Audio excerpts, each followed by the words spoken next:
K Plus News Network presents. శోభాయమానంగా కార్తీక దీపోత్సవం.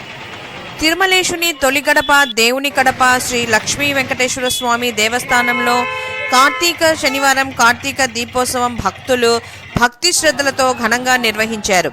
ఈ సందర్భంగా ఓక్కలి విజయభాస్కర్ రెడ్డి కుటుంబ సమేతంగా అన్నదాన కార్యక్రమం నిర్వహించి మీడియాతో మాట్లాడుతూ శనివారం అన్నదాన కార్యక్రమం జరపబడునని, అన్నదాన సమయంలో వచ్చిన భక్తులకు ఇబ్బంది కలగకుండా దేవస్థానం వారు దాతల సహాయార్థంతో అన్నదాన సత్రం నిర్మించాలన్నారు. అన్నదాన సత్రం నిర్మించడం వలన భక్తులకు ఇబ్బంది కలగకుండా ఉంటుందని ఆకాంక్షించారు.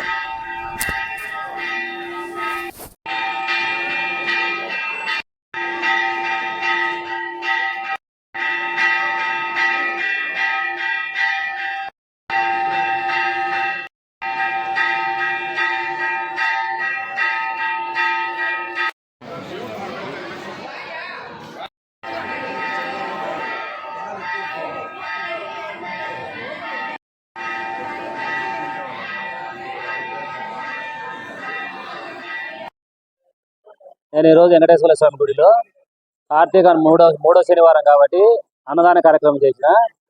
ఈరోజు ఇక్కడ మాకు భక్తులు చాలా రద్దీగా ఉన్నది.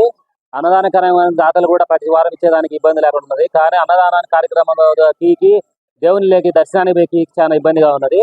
అందుకని ఎవరొకరు దాతలు ఎవరొకరు ఇచ్చి షెడ్డు ఏర్పాటు చేసి పక్కన షెడ్డు ఏర్పాటు చేసి చేయాల్సిన కోరుతున్నాను.